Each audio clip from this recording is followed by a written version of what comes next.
It is not far away now, just 2 more sleeps to go until HKIR Day at Sha Tin coming up this Sunday. Welcome to the Countdown Show. Graham Cunningham joins us as always, and Graham, we're running out of countdown shows. We are running out of countdown shows, but we are not running out of news. I'll try and give you the latest update. It's coming in all the time. Soon after we went off air last night, news emerged about Christophe Soumillon, abnormalities in a COVID test. He's off his 10 rides for the weekend. The good news for Vincent Ho, he's cleared to ride. There is a case in his building, but as you know, Vincent's been in the racing bubble and tested constantly. He'll be in isolation until Sunday, but he's clear for the biggest day of his career. He's got Classic Legend, and he's got, of course, Golden 60, and plenty of other good chances on the card. And last but not least, Zach Purton is $40,000 lighter in the pocket. He was a little trigger happy on the Twitter machine last night on the subject of whether a Hong Kong jockey had tested positive. It didn't go down too well with the stewards. $40,000 fine for Zach. He could do with Exultant winning this weekend. He could, and he's picked up the rod on Normcore as well, so he might be able to get some of it back there, and Vincent Ho goes on to Ho Ho Khan. That's the news on the jockeys. Our man out at Sha Tin all week has been Edward Sadler, and he was there again this morning. Graham and Mark, thank you both. Always a pleasure to be part of the Countdown Show in some way. From my point of view this morning, of course, the big talking point, as it has been through the whole week, the Ballydoyle trio of Magical, Mogul and Order of Australia. They're such high-class gallopers and come from the most famous, arguably the most famous racing stable in the world, of course, trained by Aidan O'Brien. They all did a piece of work together, the three of them, on the all-weather track. And after that, I caught up with the man who's overseen this preparation here in Hong Kong, Pat Keating. Yeah, all the main work is done. Our job is just to keep them ticking over, keep them well, keep them fresh. Let's talk about the horses individually then. Mogul, he's trying to win the Vase as a 3-year-old. You've done that before, you and the team, with Highland Reel a few years ago. Could you draw on any comparisons, or are they similar types of horses in any way? Their attitude is the same. They're very easy going. They're very straightforward. Otherwise than that, look, they're different horses, but their attitudes are the same. And he's going very well. We're very happy with him. Magical, what a marvellous mare she's been for the stable, Pat. Sure, look, she's unbelievable. It's not often you get many like her. She's a great constitution. She just keeps turning up every day, and she's an absolute joy to be around. Order of Australia, did that win in America surprise you? Or the team always thought that he would be a good miler? No, he always had. It wasn't that big a surprise at all. He's always shown plenty at home. It's just everything went right for him on the day, and he got to show what he can do. And just one final question then for you, Pat, before we let you get back to your work. 2020, we know it's been such a unique year. We're talking to each other through masks and in remote locations. For you, travelling with these horses, what's it been like for you? Look, it is different. At least we're racing. And we're talking here, we might have masks and that, but at least we're racing. There's a lot of people in the world that are an awful lot worse off than we are. And we're just lucky enough that in our sport we can keep going. We do everything we can to make sure our sport keeps going, and any more than that we can't do. But look, it's been a trial for everybody, but I think there's people have a lot more trials than we have, so we're lucky. Sticking with the Irish theme for a moment then, and on the turf we also saw Roman Eyes from Ken Condon's stable just do a light bit of exercise on the turf to get familiar with the grass here at Sha Tin. It wasn't a strenuous bit of work for the Irish Group 1 performer. And speaking of familiarisation, that was also the theme for the Japanese horses, who also did some paddock schooling to just familiarise themselves with the Sha Tin surroundings, not only the racecourse, but also the massive parade ring that we have here. But gentlemen, let's stick with the Ballydoyle theme. Order of Australia, a surprise winner of the Breeders' Cup Mile, a surprise to us, not a surprise to the Ballydoyle team. Mogul, a high-class 3-year-old who's trying to beat Hong Kong's reigning horse of the year in Exultant, and Magical trying to create history in winning an 8th Group 1 race.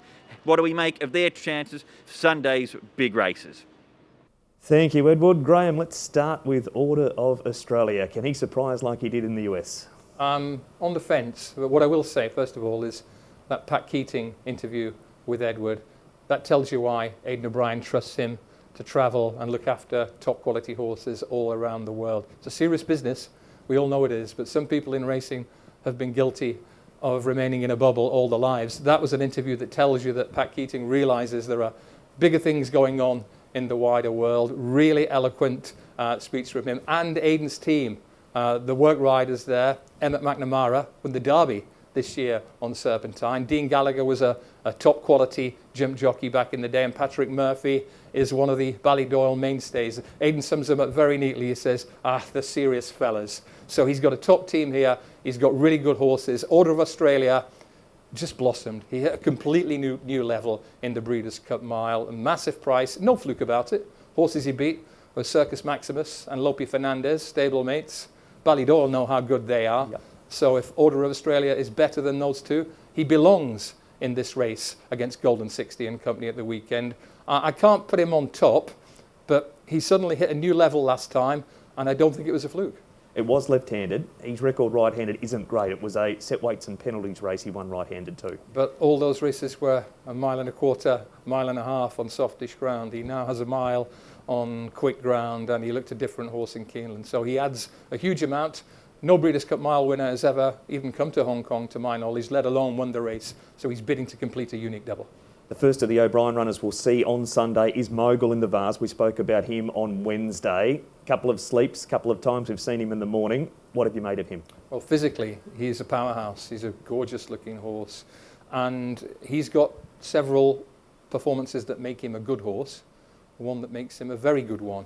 The one that made him a very good one was in the Grand Prix de Paris at Longchamp when he got a really strong gallop to run at. That is key for this weekend. I don't think he's going to get the strong gallop in the early stages, but his key rival is Exultant, and we know that he generally breaks for home a good way out. So it sets up for a really, really attractive tactical cat and mouse between Zach Purton and Ryan Moore on Mogul. And may the best horse win. I think it could be close. I don't want to go strong in either direction here because I think those two horses are very closely matched. Is it a match race? I think it is, yeah. I think Columbus County is interesting because he is improving. He was very impressive at Happy Valley for Joe Moreira 2 starts ago. And although he was behind Exultant last time in the Jockey Club Cup, getting weight, he ran a really nice race. And he is low mileage compared to some. I think he'll produce a career best this weekend. It might not be enough to trouble the big two, but he'll run really well. What more can we say? The Belle of Ballydoyle, the mare, magical. Yeah, that's a really good phrase, the Belle of Ballydoyle. I've used another one, an old Beatles record, the Magical Mystery Tour. She's been just about everywhere. Yep. This might be the final leg of the Magical Mystery Tour, and if she caps her career with a win here like Highland Reel did, she'll become the first ever Ballydoyle horse to win 8 Group 1s. And the members of the 7 Club are tremendous horses, minding Rock of Gibraltar and Yates. So she's already in select company. She'll be an exclusive company if she wins. And how can you put anyone off her? She's so consistent, she's so good, and she's so uncomplicated that if she gets in a scrap, she's very hard to beat. And to add to it, listening to Pat Keating, she sounds just like a darling as well. Yeah, and she looked really perky coming off the track. So all the signs suggest that she can produce a peak performance. If that's the case, she goes very, very close under Ryan Moore. They are the 3 runners from the O'Brien stable. Well, Ed Sadler wasn't the only keen onlooker at this morning's track work at Sha Tin. CEO of the Hong Kong Jockey Club, Winfred Engelbert Bresges, was on hand also. After track work, he addressed the media. I think it's definitely a unique year, 2020. Very important to stage an event like the Hong Kong RR. It's not only for the Jockey Club, it's for the city, and it's even for global racing, because this is one of the key anchor points of people who prepare horses, and therefore we went into a very clear risk assessment exercise, and that we are standing here now and look at a fantastic field, look at a really, in a way, very competitive race, which is globally, in a way, recognized as one of the major turf events in the world. And if you see the support we have, I think it's very gratifying for the team. But we have to wait till Sunday. Then, in a way, hopefully we can celebrate a little bit with social distancing.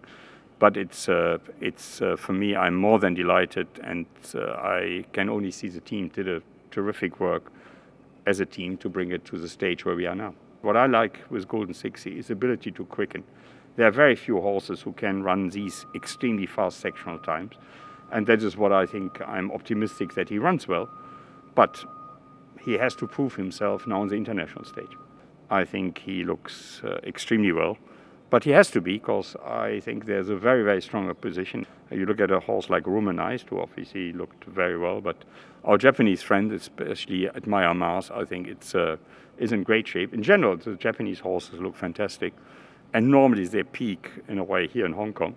Win Bright has obviously had an amazing record, but I think it is, if you look at the Cup, I still think that Magical will be the horse to beat. So I'm really delighted what I've seen this morning. I think for us, I think it's extremely important to have the endorsement of what I would say is the most global stable in the world. He is an absolute perfectionist, and sending these top-class horses here, I think it's a huge endorsement for this meeting. We had Highland Reel, who in a way crowned his career here, and with Magical, if he would win the 8th Group 1 race, it would be a record. So that would be perfect. But it's a very, very competitive race. Well, there's no doubt that the presence of the O'Brien team is just going to add to the HKIR, as they do every year. This year, a very different one. Aidan himself can't be with us on course on Sunday, but with the wonders of technology that is Zoom, he's standing by right now, the master of Ballydoyle with Graham Cunningham. Talk about the horses one by one. I've seen Mogul a couple of times this week, and he's a gorgeous looking horse. How do you see his chances this weekend? Yeah, big powerful horse. He's kind of made like a big miler, like you said. We were delighted with him in Longshan, and we were happy with him in America as well. America was just a messy race, and he was just we decided to take our time on him. You take your time a little bit like that, if you're back, it can be very difficult. But we're very happy with him. We think that he loved the ground, and he should love the track, and I'm hoping that he runs a good race. Good luck with him. Order of Australia is such an unusual one. I don't think a Breeders' Cup Mile winner has ever come on to Hong Kong, so he could make history there. Are we looking at a horse here? It's effectively just a new page with him now. He's back at a mile. And we always thought if we got into America that Hong Kong would really suit him, a mile and flat track, good ground. Looking forward to seeing him run again. Talk about an international profile this race. Golden 60 is a big star here in Hong Kong. Admire Mars from Japan, last year's winner. Beauty Generation has won this race twice. It has the feel of a really, really strong race this year. Yeah, no, but that's good. Yeah, and like always, the stronger the races are, the better it always is for everybody, really. And I think everybody we get a good guide on milers all over the world, But I think it's good when it's strong and it's competitive, and that's what it's all about, really. Everybody does it differently. From afar, it seems that your horses do most of their really serious stuff before they come away. Is that true? Yeah, absolutely. That's what we'd always try. We'd always try to have them fit before they go, and then kind of maintenance canters after that. That's what we like. Obviously, it would be new surroundings for them, and we know that the ground will be safe and all that. But we're always just happy just to tip them over when they go away, really. Let's move on to Magical, fantastic filly. How easy or difficult is it for you to judge whether she can still peak again after such a busy autumn? She seems very well. Graham, Jamie, who's in charge of her, and Patrick Reiter every day, and Seamus Reiter and his work, they're all very happy with her. And physically, she's great. Every autumn so far, her form has really stood up and stood strong. Every year gone by, so she seems very well. We've been very happy, even with her last two runs. Just America was just a very messy race and didn't suit her, and then the same in Ascot, in very heavy ground. She's a filly likes a nice high strong tempo, and when she does, she usually clicks into gear maybe 2 or 3 down. If the pace is steady and slow, like she doesn't click into gear until the race is nearly over. So strong tempo will suit her, but she seems very well ridden. A Sunday morning, you can watch at home with the family, maybe high pressure situation. But are you a nervous spectator or a calm one, or are you someone who gets up and gives them a cheer if it's tight? No, I'm very calm. Obviously, there are always situations that we can't do anything about, and I suppose the camera the more you can assess the thing as it's happening. And listen, if they win, like, we're over the moon, but we don't ever believe or think that they're going to win until they've gone past that line, So, listen, we stay relaxed and try to keep as level as we can, Graham, really. Aidan O'Brien. Graham, before we touch on Aidan's record in Hong Kong, he's mentioned that HKJC have got things down to a fine art. Let's flip it around. Has he got travelling horses around the world down to a fine art, as good as anybody? I think he probably has, but there's a reason these races are hard to win. You come up against formidable opposition. So Aidan's strike rating in Hong Kong is, take out Highland Reel, and I think it's 0 from 19. He's 2 from 21 overall, but statistics can mask a lot of things. Magic Wand would have won the Hong Kong Cup 12 months ago with a really smooth run, and we wouldn't be worrying about stats had that happened. But he has had a few really good ones beaten, the likes of Dylan Thomas, Scorpion, Brian Baru, Anthony Van Dyke a couple of years ago. So they don't always fire, but it's difficult to fire your best shot halfway across the world. What we can say, he's got 3 high-quality Group 1 horses this year, and the event is all the better if they deliver on the day. On the track, they look great. We'll find out on Sunday whether a season has caught up with them or they're still blossoming. If they're anything like Highland Reel, they'll get to Sha Tin and they'll really deliver. We'll find out on Sunday. Mogul, the first of the 3 to run in the Vase. We need to move away from the Ballydoyle team, otherwise we'll be accused of being Eurocentric, I guess. With Brexit around, we don't want to do that. Yeah, you've been flying the flag for a Japanese horse all week. Are you still strong on Denon Premium? I am. He is a high-quality horse, and he's attracted a stalker this week. And Denon Premium's the horse, and I'm the stalker. I've followed him around. I really like his chances. And a colleague of ours, Joe Howard, put together a really nice piece about how a few Japanese horses had a busy day at the track, from the all-weather canter and exercise to the paddock school to the gate practice. It's been an interesting day for a few Japanese stars.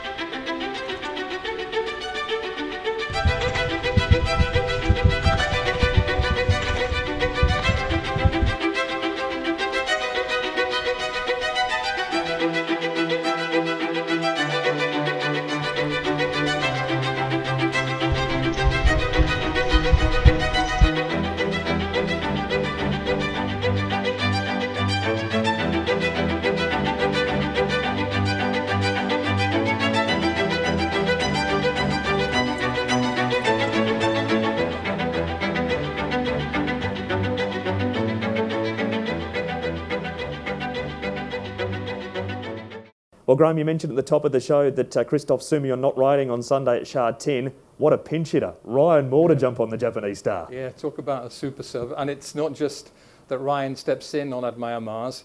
He steps in on Admire Mars against his boss's horse, Order of Australia, adding Golden 60, and this is a spellbinding contest, especially with the Vincent angle. So all the elements are in place for a tremendous race. We haven't even mentioned Beauty Generation, but no, that's a really good booking to get Ryan Moore off the bench. Admire Mars looked slightly sweaty this morning, but he behaved himself perfectly well down at the gate. I have to think he's a major chance. I think he's at least as good as he was 12 months ago, so that puts him firmly in the reckoning. Denon Premium is a horse who's slightly under the radar compared to some, but I'm sure he's ready to run a great race for William Buick.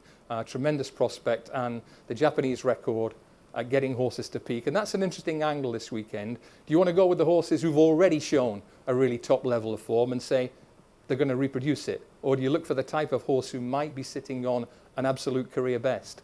I think Denon Premium falls into that category. Saw the track work this morning and Admire Mars getting a little warm. It was a humider morning in Hong Kong than what we've had for a little while too. It was. I was feeling it when I walked down to the 1,000 metre start and back. But no, the horses will recover very quickly. We're nearly there, Mark, now. It's a tremendous weekend in prospect. Lots of jockey shuffles and in and out and replacement. The horses seem to be taking things perfectly calmly. So the stage is gradually being set for Hong Kong's biggest day. I can't wait. And the Japanese horses having some barrier practice this morning. They use different gates in Japan than what we have here. Yep. So they've been well schooled all week too. That's right. And they don't jump out and run for 100 metres or whatever. They're just taken in very steadily, give them some TLC while they're in there, familiarise themselves with the different gates, then they're reversed out. So both those horses, I think from memory, did it 3 times each. So nothing is being left to chance. Their preparations are almost done. Well, countdown show number 1 tomorrow. We'll join you then. Yeah, 1 to go. Some more special guests to be confirmed. So there we have it. It's the second last HKIR Countdown show. Join us again tomorrow where we'll have the last one more sleep to lead into the massive day. The Turf World Championships, 2 sleeps away. Shard 10 Sunday. Bye-bye.